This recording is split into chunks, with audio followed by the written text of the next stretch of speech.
Bilaigarh block के ग्राम पंचायत गोविंदवन के दफ्तर से ठाकुर ने बिलाईगढ़ जमींदार के खिलाफ शिकायत की है कि उनके जमीन को जमींदार द्वारा हथिया लिया गया है। साथ ही बिलाईगढ़ एसडीएम के खिलाफ भी उन्होंने शिकायत की है। दफ्तर सिंह ने बताया कि जमीन को लगभग 45 वर्ष पूर्व जमींदार ओंकारेश्वर शरण सिंह के दादी जी से खरीदे थे, जिसके बाद से वे लोग जमीन पर खेती कर रहे थे। लेकिन पिछले वर्ष जमींदार खेत में पहुंचकर जमीन को अपना बताने लगे, जिसकी शिकायत दफ्तर सिंह ने जिला कलेक्टर सहित एसपी से की है।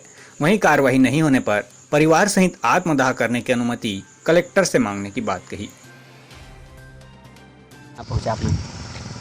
हाँ, कुछ जमीन संबंधी मामला लेके थाना पहुँचे रहे साहब। हमन बहुत पहले हमारे पिताजी 3.18 एकड़ जमीन सन 74 में खरीदे रही और जेकर प्रमाणीकरण सन 85 में हुई। उसका दिन ले हमन जमीन ला बहुत खात आते रहें। हर साल अचानक ओंकारेश्वर शरण सिंह है ये जमीन मेरे नाम पर हो गया है, तो हम लोग डर करके भाग गए। एसडीएम के पास जानकारी लिए तो एसडीएम सभी ज़मीन को ओंकारेश्वर शरण सिंह के नाम पर कर दिया है। नकल लेकर के हम लोग अपर कलेक्टर बलौदा बाजार वकील के माध्यम से दिए और तर्क सुनने के बाद में, आवेदन देखने के बाद में अपर कलेक्टर महोदय ने उस आदेश को, एसडीएम के आदेश को रद्द कर दिया और स्थगन आदेश दे दिया। इसके बाद भी इस साल फिर हमारे ज़मीन पर कब्जा कर रहा है और हम लोग अब सोच रहे हैं कि क्या किया जाए। एसडीएम के पास भी गए, थाना में भी गए, एसडीएम के विरुद्ध शिकायत दर्ज भी करवाए,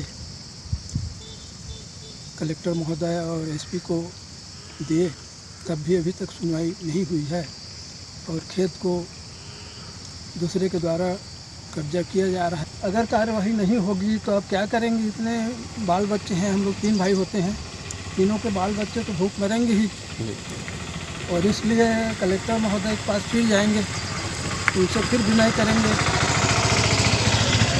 नहीं मानेंगे तो कहेंगे कि साहब हमको अब क्या करेंगे, ज़मीन तो अब अपने पास है नहीं।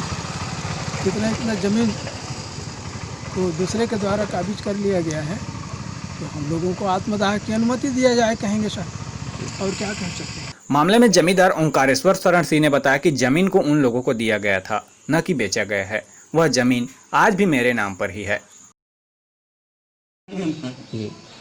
जिसके ऊपर में केस चला, रायपुर, बलौदा बाजार, ग्वालियर सीलिंग एक्ट चला, उसके बाद में चलते थे 40-50 साल 60 साल पुराना केस, जिसको कलेक्टर ने 2 बार निरस्त कर दिया था।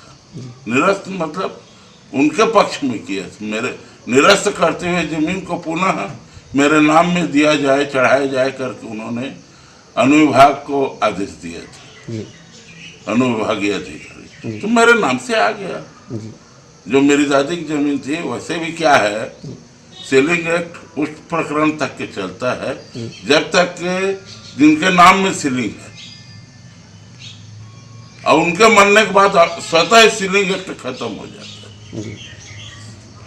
मेरे नाम से आ गया। उन लोग का साफ कहना है कि जमीन को हम लोग खरीदे हैं करके।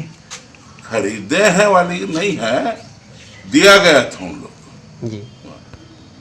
वहीं एसडीएम केएल सोरी ने मामले में बताया कि इसकी शिकायत हुई है और इस पर उच्च स्तरीय जांच होनी चाहिए। साथ ही उन्होंने यह भी बताया कि यह मामला भी कमिश्नर न्यायालय में पेंडिंग है। शिकायत हुआ है, संभवतः उसकी जमीन हो सकता है, इनके द्वारा शिकायत की गई है और इसकी जो है विधिवत किसी प्रकार की गड़बड़ी है तो वरिष्ठ अधिकारियों द्वारा इसकी जांच होनी चाहिए। और दूसरी बात है, वर्तमान में ये मामला अपील में कमिश्नर न्यायालय पेंडिंग है। उनका कहना है सर कि आपके द्वारा किसी प्रकार की कार्रवाई नहीं किया गया, इसलिए आपके विरुद्ध शिकायत की है करके। हाँ, मेरे यहाँ कार्रवाई नहीं, मेरे यहाँ सीधा ऑर्डर हुआ है और उस ऑर्डर के खिलाफ अभी पीड़ित पक्षकार है तो उसको अपील में जाना चाहिए और उसने अपील में गया है तो वहाँ पे वरिष्ठ न्यायालय द्वारा विधिवत उसकी कार्रवाई की जाए। brother was caught in the crossfire.